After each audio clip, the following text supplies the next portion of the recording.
You will not believe this. I almost laughed when he slid into the booth like he belonged there.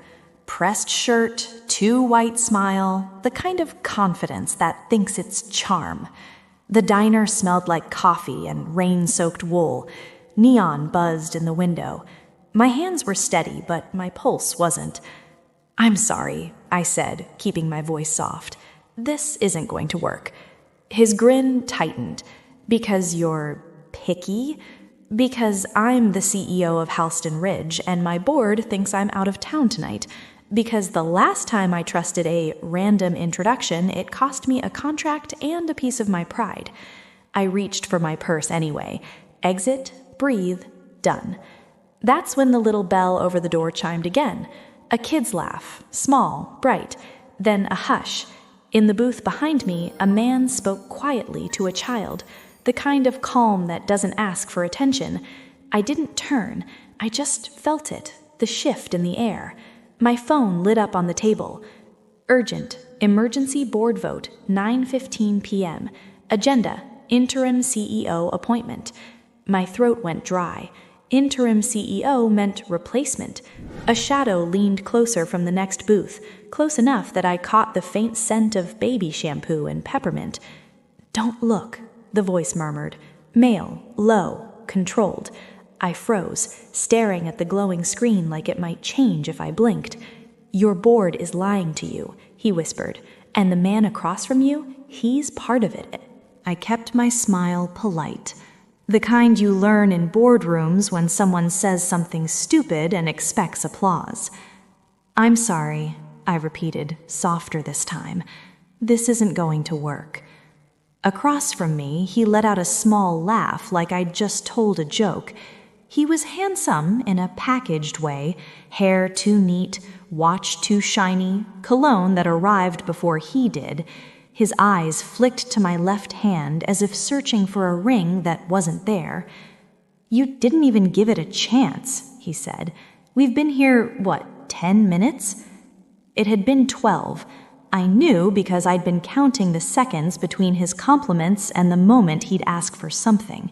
People like him always did. A favor, a connection, a number, a weakness. The diner hummed around us, forks against plates, an espresso machine hissing, rain tapping the glass like impatient fingers. Warm light pooled on the table, turning the ketchup bottle into a little red lantern. I'd chosen this place because it was noisy and anonymous and slightly outdated, like the world couldn't possibly find me here. Apparently, the world disagreed. He leaned forward, elbows on the table. "So what is it? You don't like the way I look?" I almost smiled again, but my throat tightened. There was something about the question, too practiced, too baited, like he wanted me to say something sharp, something that could be twisted later. "I'm not feeling it, that's all." His gaze shifted past my shoulder for a fraction of a second, then returned to my face with a new focus. Not anger, anticipation. And that, more than anything, made my skin go cold. I reached for my purse, a clean exit, a normal exit. If I could just leave, I could get back to my car, back to the hotel, back to being invisible until Monday. My phone lit up on the table. The glow felt too bright, like a spotlight. My stomach dropped before I even read it, because my assistant never used the word urgent unless something was on fire. Urgent, emergency board vote, 9:15 p.m. Agenda, interim CEO appointment. I didn't let my face change. I set my phone down like it was nothing more than a casual notification, like my entire career hadn't just been placed on a timer. My date, still smiling, watched me too closely, the way people watch a door they've already locked. "Family thing," I said, light. "I have to go." He slid his hand forward, palm up, as if offering grace. "Hey, no worries. We can reschedule, or..." His fingers drifted toward my wrist. "Just sit, 2 more minutes." The touch never landed, but the intention did. My skin crawled anyway. I stood, letting the booth bench scrape loud enough to draw a glance from the waitress. "I'm sure," I said. "Enjoy your coffee." His smile thinned. "You're making this weird." I turned slightly, just enough to grab my purse and keep my posture composed. In my peripheral vision, his thumb was already moving again, fast, confident. Behind me, the single dad's voice returned, quiet as breath. "Walk to the register. Pay like it's normal. Don't rush." The instruction hit something in me. Not romance, not drama, procedure. The same tone my head of security used when he walked me through an emergency protocol. I did what he said. At the counter, I placed cash down for my coffee, even though I hadn't touched it. My hands didn't shake until I was digging for change. The neon outside flickered against the wet pavement, turning every puddle into a nervous mirror. My phone buzzed again. Access denied, corporate email. Access denied, board portal. They were cutting me out in real time. My lungs tightened. I lifted the phone, scrolling fast, trying passwords like prayers. Nothing. I tapped my assistant's contact, Mara, and called. 1 ring. 2. Voicemail. "Mara, it's me," I said, too controlled, like control could keep the world from breaking. "Call me back now, now." I ended the call before my voice could crack. The bell over the door chimed as someone entered, bringing a gust of wet air and the smell of rain. I felt exposed suddenly, like the whole diner had glass walls. "Ma'am." The single dad had moved. He wasn't behind me anymore. He was beside the counter, one hand on a small boy's shoulder, the other holding a to-go cup. Ordinary, normal, except his eyes were locked on my date, who had stood up too. The dad angled his body slightly, blocking the view without making it obvious. Protective geometry. "You dropped this," he said, and placed a folded napkin near my hand. I didn't open it. I didn't even look at it. I just covered it with my fingers like I was claiming a receipt. My date started walking toward the counter. The dad didn't raise his voice. He didn't glare. He only turned his head, just enough, and said something to his son. The boy nodded like it was a game. Then the dad looked at me again. "Parking lot, left side, in 30 seconds. I forced my feet to move. I walked out as if I had nowhere urgent to be, my spine straight, my expression neutral. Rain hit my face cold and immediate, snapping me back into my body. Outside, the world was slick and loud. Cars hissed past on wet asphalt. The diner's neon sign bled red across the puddles. I counted under my breath, pretending I wasn't counting. 30. On 31, I turned left. He was there, under a battered black umbrella, his son tucked close, a tiny hand wrapped around his sleeve. The boy had soft curls, damp at the edges, cheeks pink from the cold. His eyes lifted to me with open curiosity, no calculation, no agenda. The dad spoke first. "I'm Noah," he said. "That's Eli." I didn't offer my name, not yet. My heartbeat was too loud for introductions. "How do you know?" I asked. "How do you know about my board?" Noah's jaw tightened like he hated the answer. "Because one of them is being squeezed, blackmailed, and when people get squeezed, they do ugly things fast." "Which one?" I asked. He hesitated a fraction, then nodded toward the diner window. "The guy you were sitting with was texting him. I saw the name on the thread when he tilted his screen." My mouth going dry. That could be coincidence. Noah's eyes didn't blink. It wasn't. My phone buzzed again. Calendar update, emergency vote, 9:15 p.m., remote attendance restricted. Remote attendance restricted. They weren't just replacing me. They were making sure I couldn't stop it. Eli tugged Noah's sleeve, then looked up at me like he'd been holding the question in his chest. "Are they going to fire you?" he asked, small and blunt. The words hit harder than any boardroom insult. I swallowed, feeling the sting behind my eyes. "They're trying," I said, and my voice surprised me by staying gentle. Noah looked past me, scanning the lot. "We need to move," he said. "If they're smart, they won't let you drive alone." "I have my car," I snapped automatically. "And they have people," he replied, calm. "I can get you to the building before 9:15, but you have to trust me long enough to stay alive in your job."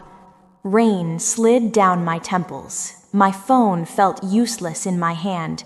My world, my carefully built structure, was being dismantled by people who knew exactly which bolts to loosen. I stared at Noah's umbrella, at Eli's small fingers clutching fabric, at the plainness of them, so different from the polished threat inside. Then I glanced toward the diner. My date had stepped outside. He wasn't looking for a taxi. He was looking for me. And behind him, at the far end of the lot, headlights clicked on, one car, then another, waiting. "Okay," I whispered. Noah opened the back door of his car, revealing a booster seat and a crumpled superhero backpack, and said the last thing I expected. "Get in, and whatever happens, don't answer any unknown calls." Noah's car smelled like wet fabric and the faint sweetness of kids' cereal. The back seat was a life in motion: booster seat, a tiny jacket, a half-crumpled worksheet with a dinosaur on it. It didn't match the way my pulse was slamming against my ribs.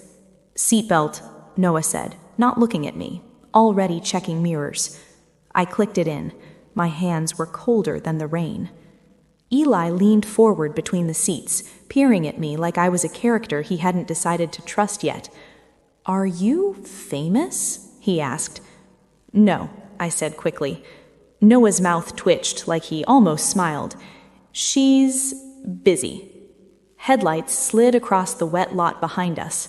One car, then another, slower, holding distance like it knew it didn't need to hurry. "Noah," I said, keeping my voice low, "they're following us." "I know," he replied. He pulled out smooth, too smooth for someone improvising. He didn't speed, he didn't panic.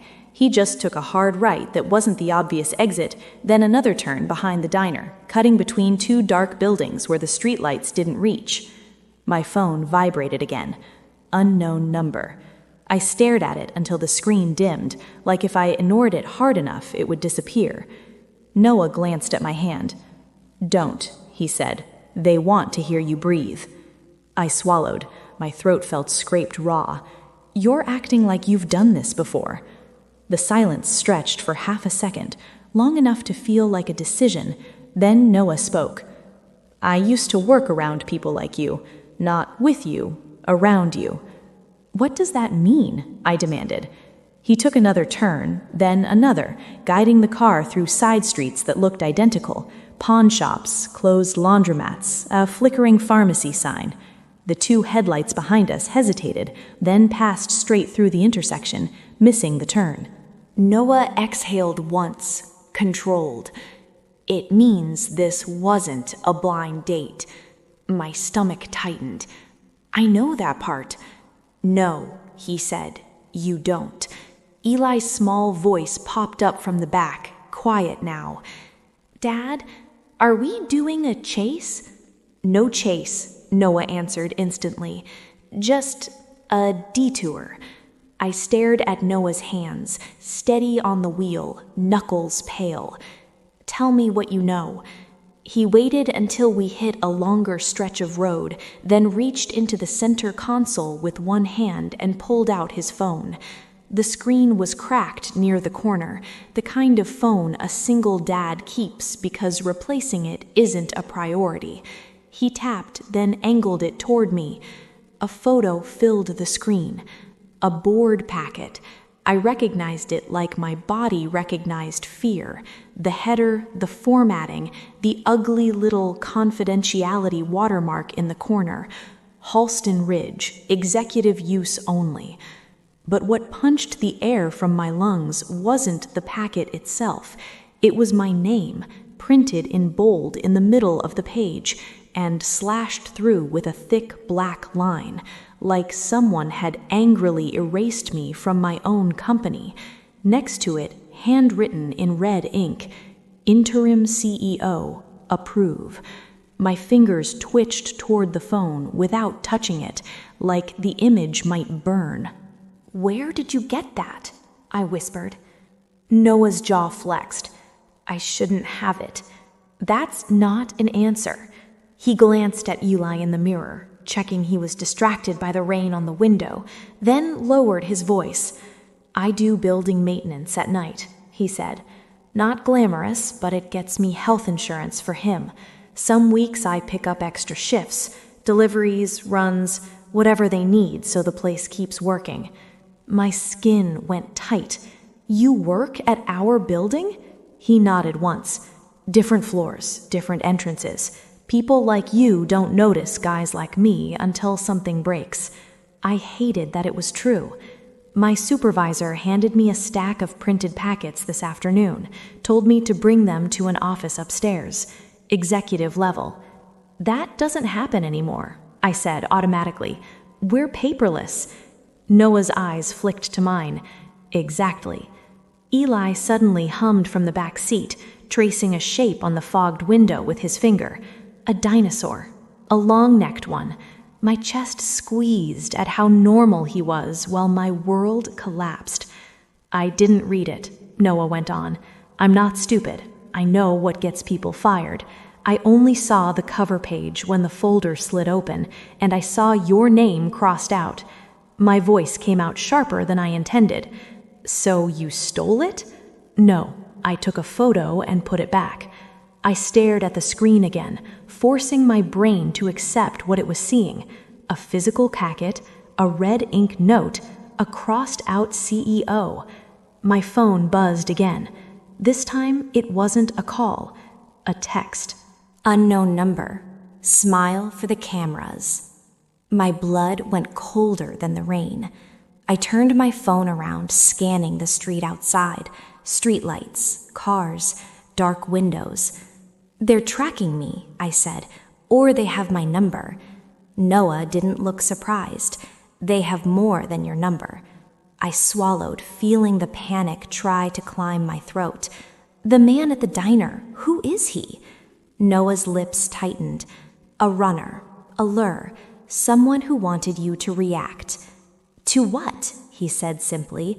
To embarrassment, to anger, to a scene, something they could clip, edit, leak. CEO loses control in public.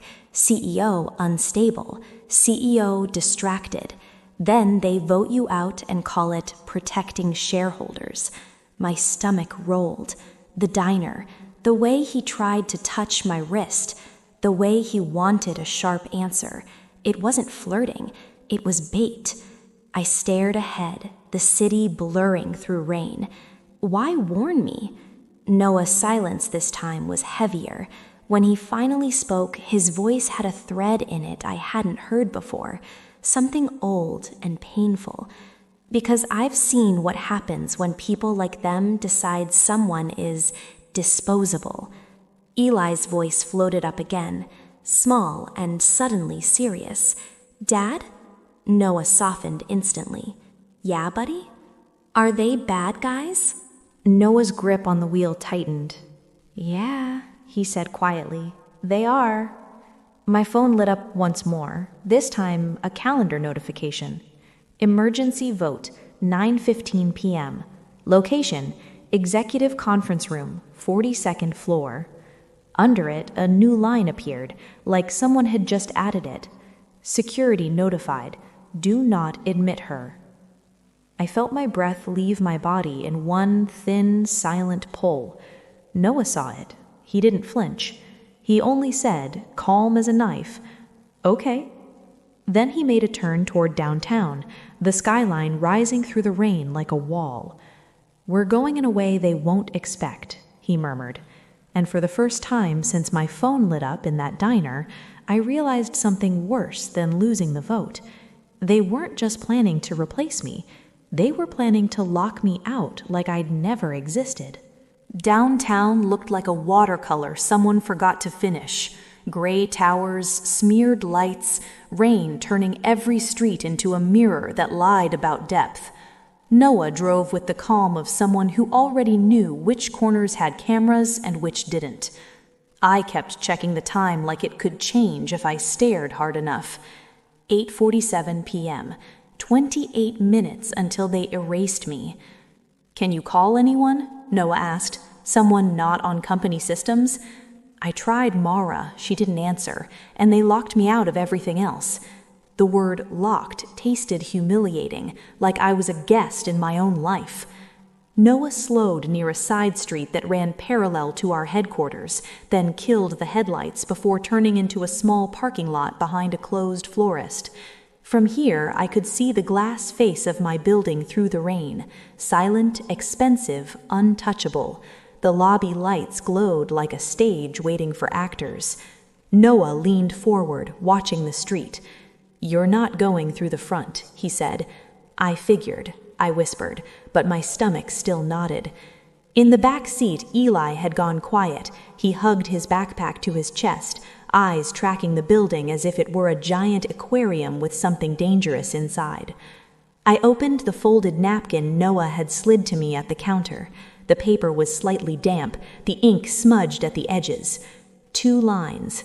Service Elevator B, Loading Dock, Red Tie, 42F, Glass Room. My pulse kicked. "That's what you were going to tell me?" I asked, holding it up. His eyes flicked to it, then back to the street. "That's what I didn't want to say out loud in front of your date." My mouth went dry. Red Tie? Who is Red Tie? Noah didn't answer immediately. His gaze narrowed at something outside. "Hold on." A black sedan rolled slowly down the street, too slow for rain, too deliberate for chance. It passed the front of the building, then circled the block. The same kind of car that had waited at the diner. I felt my skin tighten. "They're sweeping." "They're searching," Noah corrected. "They don't know where you went, yet." I forced myself to breathe through my nose, small, controlled breaths like I was in a negotiation, but my body didn't care about strategy. My hands were trembling in my lap. Eli's small voice cut through the tension. "Dad?" "Yeah, buddy?" Eli pointed to my building. "Is that where the bad guys are?" I flinched at the honesty of it. Noah hesitated, then nodded. "Some of them." Eli looked at me, serious now, not curious, not playful. "The man with the red tie was there," he said. My heart stuttered. "You saw him?" Eli nodded. "In the diner. He stood up when you stood up." I turned to Noah. "He noticed that?" Noah's jaw tightened, but he didn't look surprised. Eli notices everything. Eli pulled a folded worksheet from his backpack, covered in penciled dinosaurs and a gold star sticker in the corner.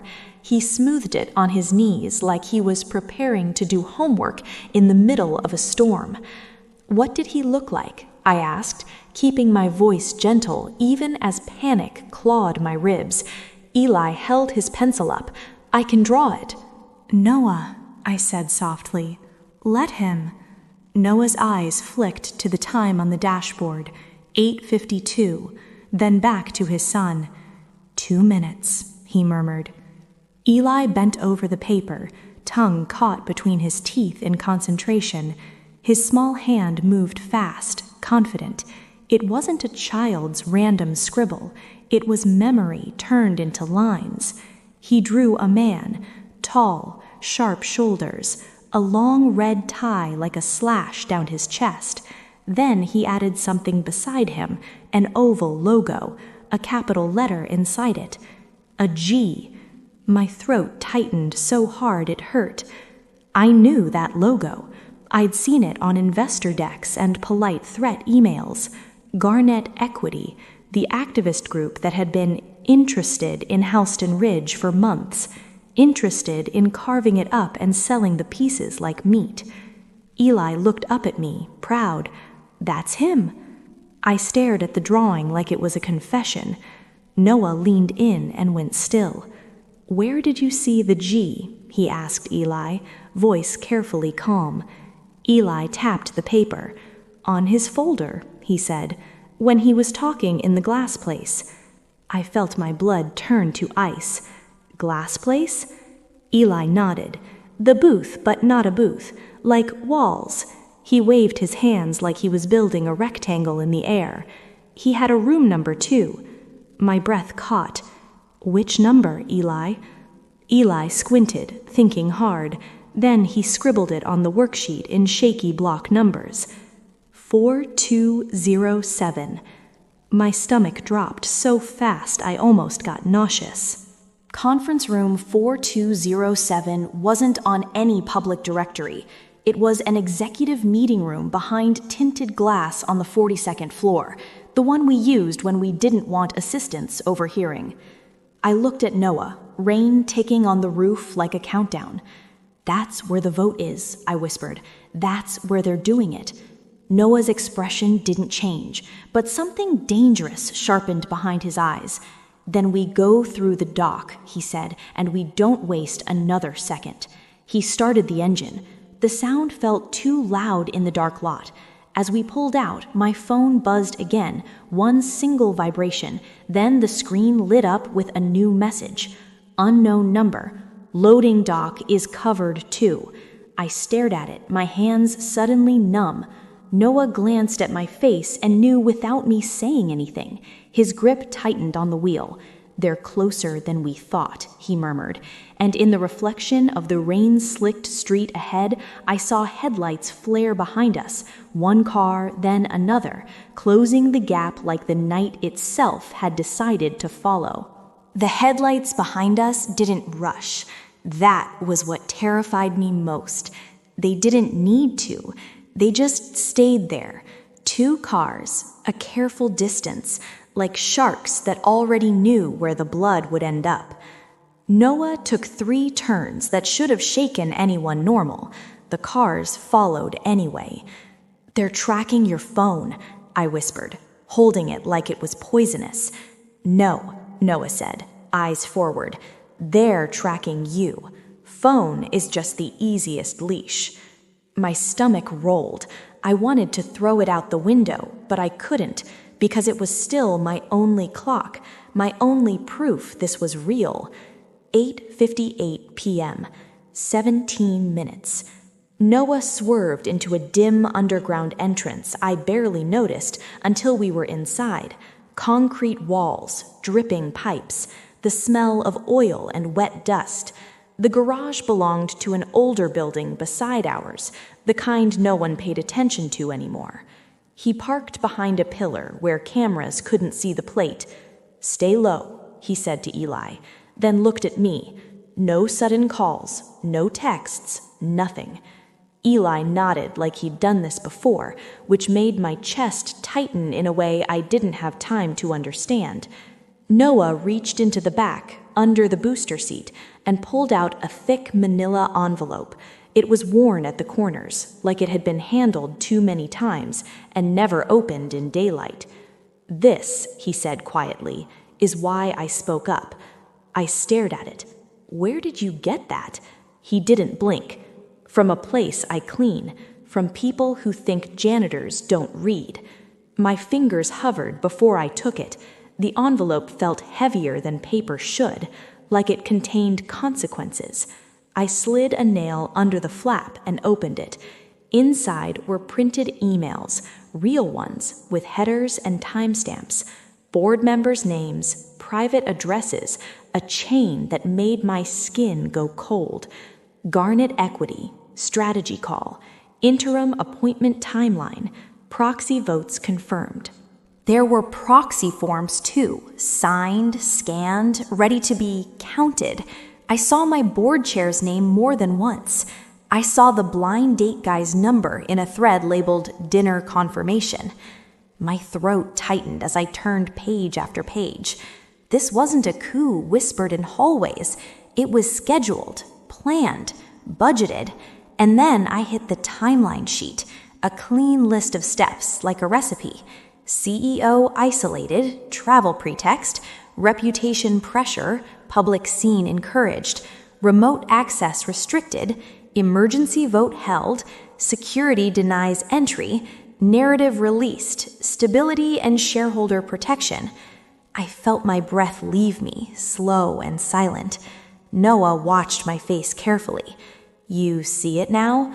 Yes, I said, but it came out like a crack. My hand trembled as I flipped to the final page and froze.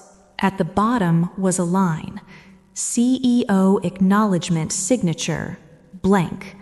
But beside it, in small typed text, if she shows up, trigger Plan B.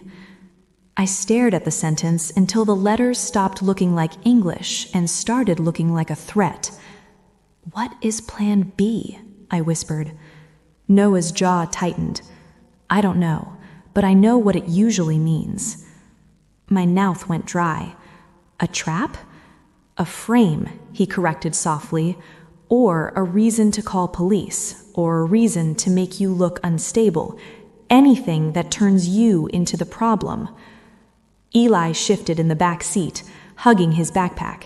His eyes were on the envelope like it was a monster hiding in paper. I forced my voice gentle. Hey, Eli, you did good. He nodded once, serious. I don't like the red tie man. Neither did I. I looked back at Noah. Why keep this? Why not go to the police? He let out one short breath, like a laugh that didn't have room to exist. Because people like them don't get scared of police. They get scared of shareholders and headlines. His eyes flicked to Eli.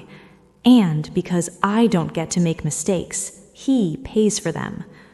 The word pays hit something raw in me. I wasn't used to hearing truth stated that plainly. I glanced at the time again. 9:03 p.m. 12 minutes. We can stop the vote, I said, voice tightening. If I get in that room, if I get on record that this is fraudulent, Noah leaned forward, lowering his voice. You won't get in that room. Not clean. Then we go dirty, I snapped, surprised by my own anger. They stole my company. I'm not asking permission to walk into my own building. Noah studied me for a beat, like he was deciding whether I was brave or reckless. Then he reached into his pocket and pulled out a small card, a maintenance badge, not mine, not his, a third name I didn't recognize. You can use this to get through a side service corridor, but if Plan B is real, we don't go in blind. I stared at the badge. So what do we do? Noah's eyes lifted to the garage entrance, where faint light spilled in, and for a second I thought I saw a shadow move across it. His voice dropped to a whisper. We disappear for 10 minutes, he said. We breathe, we think, and we make sure they don't get the moment they're waiting for. Outside, tires hissed on wet concrete, slow, searching, and I realized something with a sick clarity. They weren't just trying to remove me, they were trying to make me break on camera while they did it. 12 minutes. We can stop the vote, I said, voice tightening. If I get in that room, if I get on record that this is fraudulent, Noah leaned forward, lowering his voice. You won't get in that room, not clean. Then we go dirty, I snapped, surprised by my own anger. They stole my company. I'm not asking permission to walk into my own building. Noah studied me for a beat, like he was deciding whether I was brave or reckless. Then he reached into his pocket and pulled out a small card, a maintenance badge. Not mine, not his, a third name I didn't recognize. You can use this to get through a side service corridor, he said, but if Plan B is real, we don't go in blind. I stared at the badge. So what do we do? Noah's eyes lifted to the garage entrance, where faint light spilled in, and for a second I thought I saw a shadow move across it. His voice dropped to a whisper. We disappear for 10 minutes, he said. We breathe, we think, and we make sure they don't get the moment they're waiting for. Outside, tires hissed on wet concrete, slow, searching, and I realized something with a sick clarity. They weren't just trying to remove me, they were trying to make me break on camera while they did it. Noah didn't go back toward my building. He turned the other way, down a narrow ramp that led to a side street of older brick apartments squeezed between two newer towers. 2 minutes, he said, as if time could be negotiated. We live right there. We reset, then we move. My instinct screamed no. Every part of my life had trained me to avoid small, unknown places, to keep control by staying public and bright and watched. But the cars were still circling, and my board had already written a story where I was unstable. If I panicked now, I'd be handing them the perfect ending. We moved fast, heads down, rain stitching cold lines across my cheeks. Noah carried Eli like it was nothing, one arm steady around his back, Eli's face tucked into his neck. That small detail, how Eli trusted him completely, hit me harder than the envelope ever could. Inside Noah's building, the hallway smelled like warm dust and laundry detergent. No marble, no security desk, just old mailboxes and a flickering bulb. He unlocked a door on the second floor and pulled us in. The apartment was small, one of those spaces where every object had a job. Shoes lined up by the door, a cheap umbrella drying in the corner, a couch with a blanket folded perfectly on one side, like someone tried to keep chaos from spreading. On the fridge, a calendar full of pickup times and doctor appointments, and drawings, dinosaurs, a stick figure dad, a stick figure mom with a halo of crayon yellow. Eli slid down and went straight to a little table with crayons, like routine was his anchor. Noah set the envelope on the counter and watched me watch his life. Sit, he said. I didn't. I couldn't. My legs felt like they were filled with static. I checked my phone again. 9:07 p.m. 8 minutes. Noah poured water into a chipped mug and handed it to me. My fingers shook against the ceramic. You're not breathing, he said. I am, I lied. His eyes held mine, patient, unblinking. Not enough. I forced air into my lungs. In, out. The water tasted like metal and relief. Why are you doing this? I asked, quieter than before. You warned me in a diner. You brought your son into this. Why? Noah's gaze flicked to Eli, then back to me. Because I've already watched them destroy someone, he said, and I didn't stop it in time. My skin tightened. Someone you knew. He nodded once. My wife. The word landed like a weight. Noah reached into a drawer and pulled out a photo, creased at the edges, a woman with kind eyes, hair pulled back, holding baby Eli on her hip. Her smile was bright, but her posture had that tired strength I recognized, the kind you build when you carry more than you're supposed to. She worked in accounting, he said. Not executive, not important enough for them to notice until she noticed something that didn't add up. My throat went dry. Garnet? Noah's jaw clenched. She saw numbers moving in ways they shouldn't, vendor payments routed through shells, a pattern. She told me she was going to report it internally, do it the right way. He looked at the photo as if it could rewind time. A week later, she got sick. They called it sudden, complications, an accident of biology. I felt my grip tighten on the mug. But you don't believe that. Noah's eyes lifted to mine, and there was no softness in them now, only something sharp and old. She left her laptop open one night, he said. I didn't mean to look. I saw an email draft to someone outside the company, a file attached, proof. He swallowed hard, Adam's apple bobbing. The next morning, she was gone. My stomach turned. The room felt smaller, the air heavier, like grief took up physical space. Eli hummed at the table, coloring a dinosaur green. Noah watched him for a heartbeat too long, like he was checking the world was still intact. He didn't just take her, he murmured. They took my stability. They took my trust in proper channels. And they taught me exactly what Plan B looks like. My pulse thudded in my ears. Plan B is making me look crazy? I whispered. Or dangerous, Noah said. Or criminal. The fridge motor clicked on. Somewhere in the building, a neighbor's TV laughed at a joke we couldn't hear. I finally set the mug down. "What's your wife's name?" I asked. Noah's voice softened, almost against his will.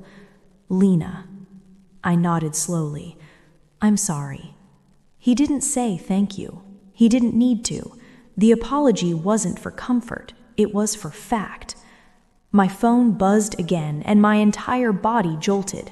Not a call, a new notification. Vote begins in 5 minutes. Noah looked at the screen, then at me. "This is the part where you decide who you are," he said quietly. "Because once we step in, they'll come for him." He nodded toward Eli. "For custody, for school, for anything they can touch." My chest tightened so hard it hurt. I saw it then, the real reason he'd been careful. Not fear for himself, fear for the boy drawing dinosaurs like the world was safe. I swallowed, forcing my voice steady. "If we do this," I said, "I won't let them use your son as collateral." Noah studied my face, like he was searching for the lie. Then, finally, he nodded once. "Okay." He grabbed the maintenance badge, tucked the envelope under his jacket, and crouched to Eli's level. "Buddy," he said gently, "we're going to play the quiet game, okay? You stay with Mrs. He hesitated, glancing at me. I realized he still didn't know my name. I gave it to him anyway, like a small bridge. "I'm Claire," I said. Noah repeated it, low. "Claire. You stay with Claire for 2 minutes while I check the hall. If I say now, you run like a dinosaur." Eli grinned, just a flash, then nodded hard. Noah looked back at me, and the clock inside my chest started screaming again. "Time," he whispered. And we stepped back into the rain, heading toward the glass tower that was trying to erase me, 5 minutes before the vote began. Eli stayed upstairs with Mrs. Patel, Noah's neighbor, the kind of woman who could silence a hallway with one look. Eli hugged his backpack and whispered, "Beat the bad guys." Then the door clicked shut, and I hated how much that tiny voice mattered to me. We approached Halston Ridge from the loading dock, not the lobby with its marble and smiles. This side smelled like wet cardboard and bleach. Noah pulled a beanie low and handed me a gray hoodie and a maintenance badge that wasn't mine. "Hood up," he murmured. "Small steps. Don't look like you own anything." I followed 2 delivery guys rolling a cart of boxed paper. A guard barely glanced up until his eyes landed on me and stayed there. "Badge," he said. I slid it through the slot. His scanner beeped. His gaze flicked to the radio on his desk as it crackled. "Do not admit her." My stomach turned to ice. Noah leaned in, calm and flat. "Emergency print run, 42nd floor. You want the board yelling at you?" The delivery guy behind us groaned loudly, shifting the heavy cart. The guard's annoyance won the argument. He shoved the badge back. 2 minutes, in and out. We didn't waste a second. Service elevator B opened with a tired sigh. The camera in the corner stared like an accusation. Noah hit 41. "Why 41?" I whispered. 42 needs executive cards, he breathed. "We walk." The ride felt longer than it was. When the doors opened, we slipped into a dim utility hall, then pushed into the stairwell. My lungs burned as we climbed the last flight, my mind screaming the time, 9:11, 9:12. At the 42nd floor door, Noah paused and listened. Muffled voices, a polite laugh, the clink of water glasses, rich people pretending nothing was wrong. He cracked the door. Ahead, behind tinted glass, conference room 4207 glowed like an aquarium. My chair sat empty at the head of the table. Noah's mouth barely moved. "They'll try to make you the threat." "I let them," I whispered, and surprised myself with how steady it sounded. The door to 4207 wasn't locked. That should have been the warning. The moment I stepped in, every voice died at once. 10 faces turned, board members in tailored suits, legal counsel with a pen already poised, and, at the far end, a man with a red tie like a wound. Garnett. My board chair rose slowly, smiling as if I'd arrived exactly on cue. "Claire," he said warmly, "you made it." I set Noah's envelope on the table. "Cancel the vote," I said. "You're committing fraud." A few eyebrows lifted, not in fear, in amusement. The red tie man leaned back, fingers steepled. "She's upset," he murmured, like I was a malfunctioning device. My chair wasn't empty anymore. A folder sat in front of the board chair. He opened it and slid out a glossy photo. The diner booth. Me leaning in, my date's hand on the table. The angle made it look like a secret meeting. Then another photo. Rain on the pavement, Noah beside me, our bodies close in the frame. A scandal, neatly packaged. He turned the folder toward me. The label hit like a slap.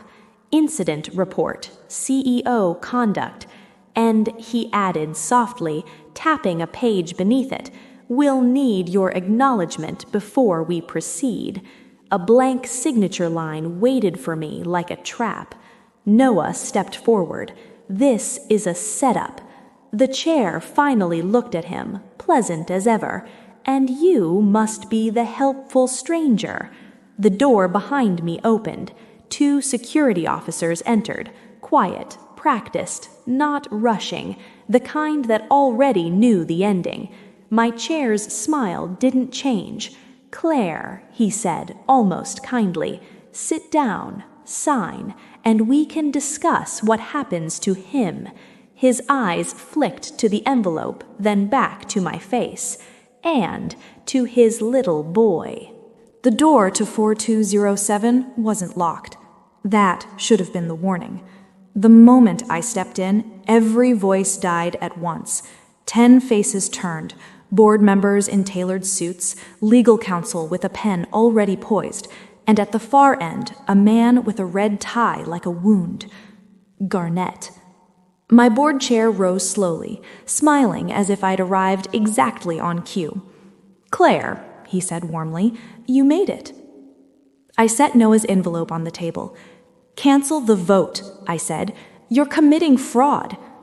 A few eyebrows lifted, not in fear, in amusement. The red tie man leaned back, fingers steepled. "She's upset," he murmured, like I was a malfunctioning device. My chair wasn't empty anymore. A folder sat in front of the board chair. He opened it and slid out a glossy photo. The diner booth. Me leaning in, my date's hand on the table. The angle made it look like a secret meeting. Then another photo. Rain on the pavement, Noah beside me, our bodies close in the frame. A scandal, neatly packaged. He turned the folder toward me. The label hit like a slap. Incident report, CEO conduct. "And," he added softly, tapping a page beneath it, "we'll need your acknowledgement before we proceed." A blank signature line waited for me like a trap. Noah stepped forward. "This is a setup." The board chair finally looked at him, pleasant as ever. "And you must be the helpful stranger." The door behind me opened. 2 security officers entered, quiet, practiced, not rushing, the kind that already knew the ending. My chair's smile didn't change. "Claire," he said, almost kindly, "sit down, sign, and we can discuss what happens to him," his eyes flicked to the envelope, then back to my face, "and to his little boy." My brain did something strange when he said it. His little boy. It didn't explode. It didn't panic. It went cold and sharp, like a blade sliding out of a sheath. I looked at the signature line on the table, then at the 2 security officers by the door, then at my board chair's pleasant face, the kind of pleasant that only exists when someone thinks you're trapped. "No," I said simply. The room stayed quiet. The red-tie man smiled like he'd already heard me say yes. My board chair tilted his head. "Claire, you're emotional. We understand, but this is a procedure." "Procedure is what you hide behind," I said. My voice sounded steadier than my body felt. "Fraud is still fraud." The counsel cleared her throat. "If you refuse to cooperate, we will have to document your behavior." "That's why you staged the diner," I said, and I watched their eyes flicker, just a fraction. "You wanted behavior. You wanted clips. You wanted a narrative." The red-tie man finally spoke, lazy and confident. "You're not thinking clearly." I slid my phone from my pocket and set it on the table, screen down. My fingers tapped once, twice. Voice memo. Recording. I didn't announce it. I didn't need to. I just looked at my board chair and said, "Repeat what you just implied about his son." Noah's shoulders tensed beside me. The chair's smile thinned. "I'm not sure what you mean." "You know exactly what I mean," I said.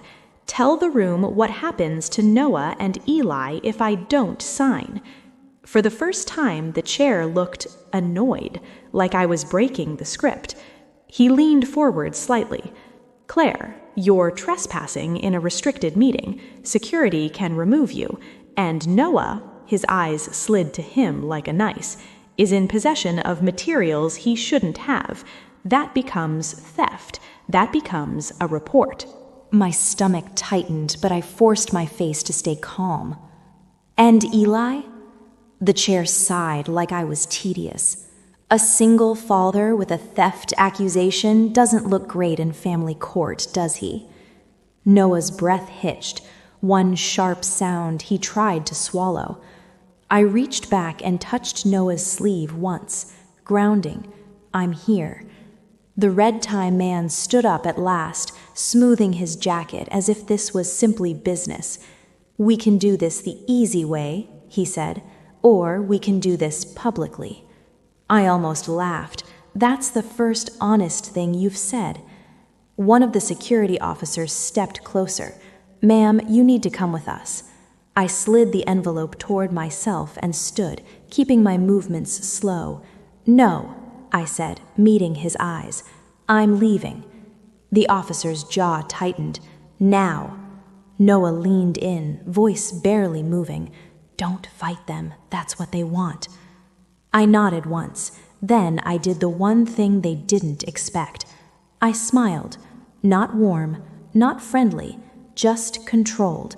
"I'll go," I said, "and tomorrow morning your shareholders will get a copy of every page in this envelope." The board chair's eyes flashed. "You won't." I held his gaze. "Try me."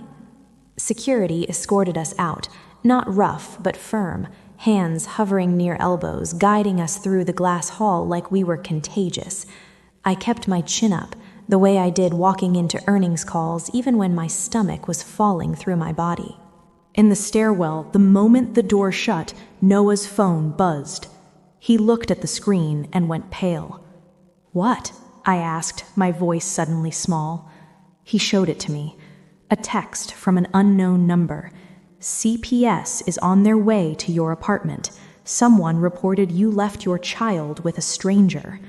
My mouth went dry. "Eli is with Mrs. Patel. She's not a stranger." Noah's hands shook once, then he clenched them into fists. "It doesn't matter," he whispered. "They don't need truth. They need a file. His phone buzzed again, another message. Also, your building supervisor has been notified. Your badge is revoked. Clean out your locker. They were cutting him out too, faster than they did to me. Noah's eyes lifted, wild for the first time. I can't, Claire, I can't let them take him. They won't, I said, but my voice sounded like a promise I hadn't earned yet. We pushed out into the service corridor. The air smelled like sanitizer and cold metal. Somewhere above, my board was voting on my replacement, like I was a broken chair. Noah started moving faster. I need to get to Eli, and I need to stop a vote, I said. He looked at me like those two truths couldn't exist in the same universe. Then my phone vibrated. One notification, clean and cruel. 9:14 p.m. Vote in 1 minute. Noah's jaw clenched. I'm sorry, he said, and there was real pain in it. I can't stay. I have to disappear with him before they can... Don't, I cut in, stepping closer. If you run, you give them exactly what they want. Guilty single dad flees. He swallowed hard. And if I don't run, they take him. I reached into my pocket and pulled out my phone again, thumb already moving. No corporate systems, no board portal, just a number I hadn't used in years. A reporter I once shut down. Someone who still owed me for that silence.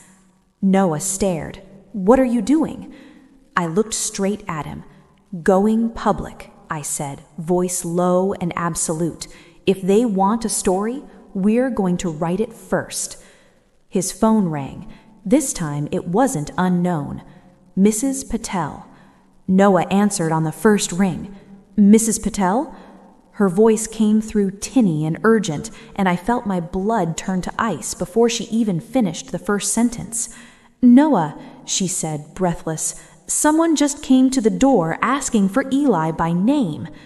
Noah, Mrs. Patel whispered through the phone. Someone just came to the door asking for Eli by name. My heart slammed so hard I felt it in my teeth. Noah's face drained. Who? He demanded, already moving, hand on the stairwell door like he could teleport. I didn't open, she said quickly. I looked through the peephole, a woman in a blazer, clipboard. She said she was with child services. Noah shut his eyes for a fraction of a second, like pain had finally found him. Do not open that door, he said, voice tight but controlled. Do you hear me? Don't open for anyone. I won't, Mrs. Patel promised. Eli's in the bedroom. He's quiet, but she's still out there.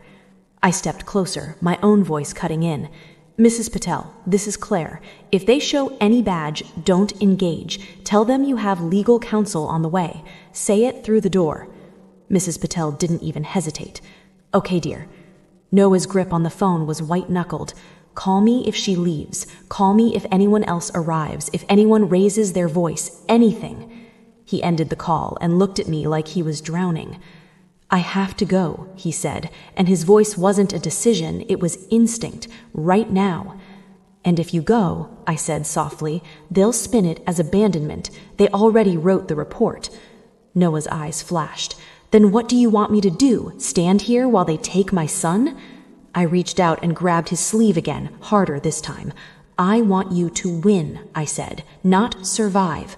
Win. His breathing was uneven. In the corridor's harsh fluorescent light, he looked younger, less like a calm stranger, and more like a man one bad minute away from losing everything. My phone buzzed. 9:15 p.m. Vote in progress.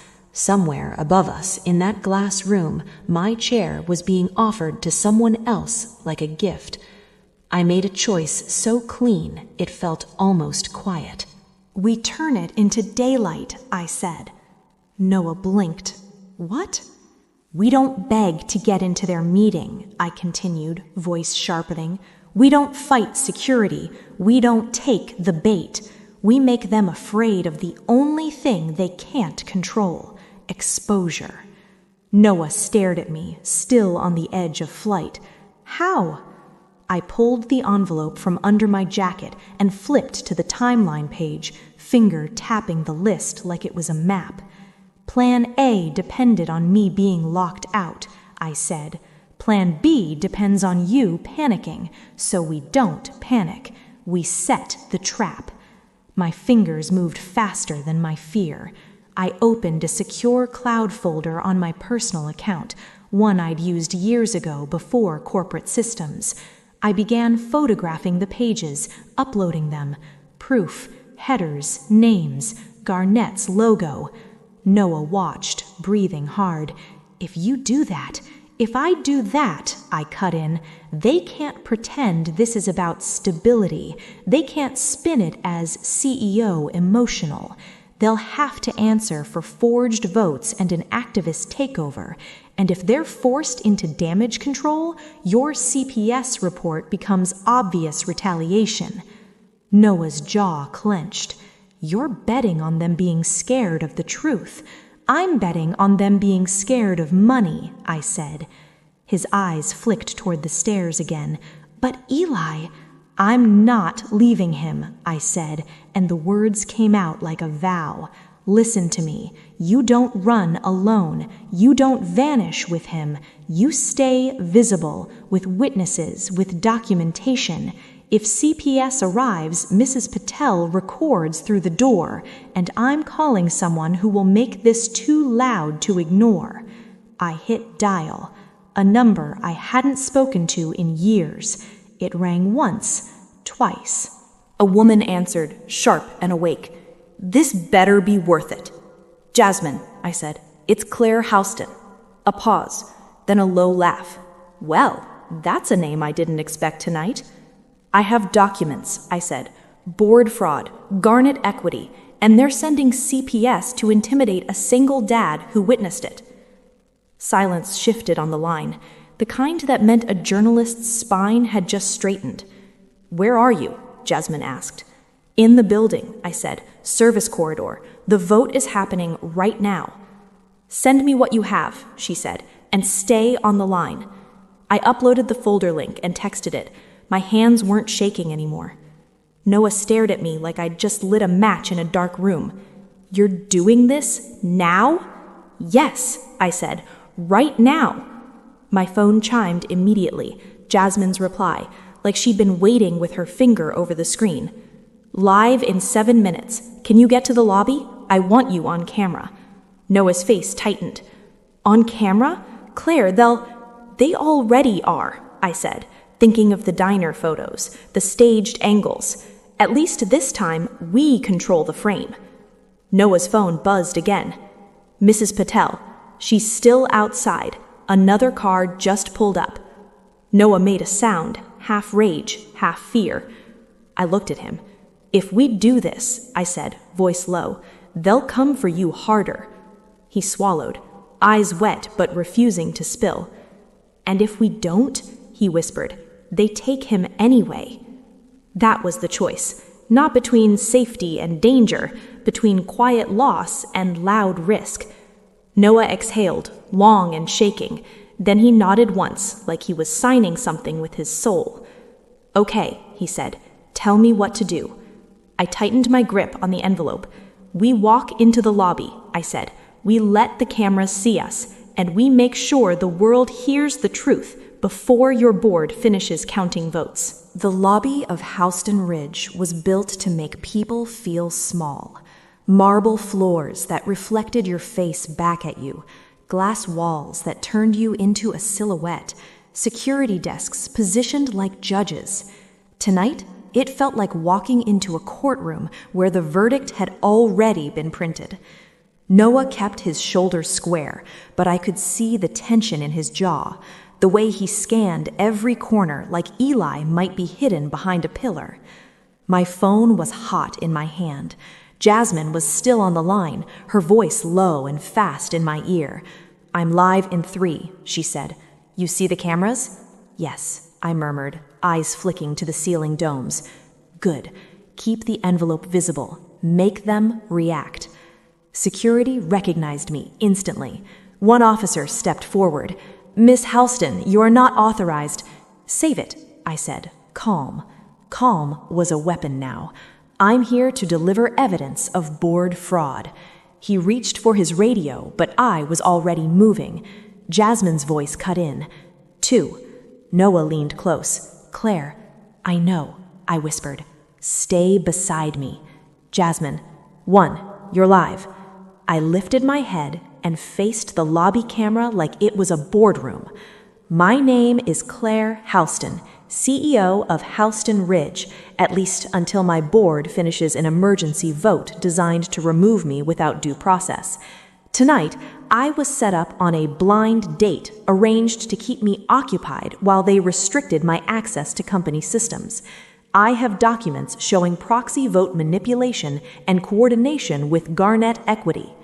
The security officer's eyes widened. His hand hovered mid-air like he didn't know which rule applied to public exposure. I held up the envelope, and I have a witness, Noah Mercer, maintenance staff, who saw executive packets with my name crossed out in advance. Noah swallowed hard, but he stepped forward into the camera's view. My son is being threatened right now, he said, voice tight but steady.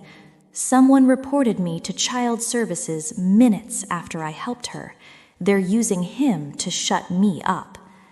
For the first time, the lobby's polished silence cracked. A couple of late-night employees stopped walking. A receptionist froze mid-step. Phones came out. The building had its own audience. Jasmine's voice was razor-sharp.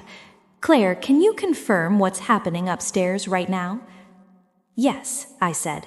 A vote in conference room 4207 on the 42nd floor, and security has been instructed not to admit me. I raised my phone and opened the uploaded folder so the camera could catch the titles, board names, timestamps, Garnet's logo. The security officer's radio exploded with static. She's in the lobby. She's live. Shut it down. The elevator bank chimed. My board chair appeared, walking fast, face composed, but eyes bright with panic he couldn't hide. Behind him, legal counsel, and behind them, red tie, Garnet. He stopped when he saw the cameras. The entire lobby felt like it inhaled. Claire, the chair said, voice warm and fake, this is inappropriate. I smiled. Inappropriate is forging proxy votes. He stepped closer, lowering his voice like it was a private conversation. We can still handle this quietly. Quietly is what you wanted, I said, loud enough for the camera. That's why you staged my diner photos. The chair's smile faltered. Red Tie's eyes narrowed. You're making claims you can't substantiate. I tapped my phone screen, opening a specific email thread.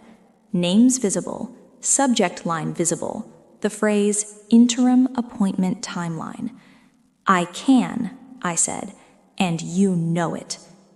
Jasmine's voice came through my ear like thunder in a small space. Claire, I'm pushing the documents on screen. My phone buzzed instantly, an avalanche of notifications from unknown numbers, from reporters, from analysts, from people inside my own company who were suddenly awake. Then Noah's phone rang. Mrs. Patel.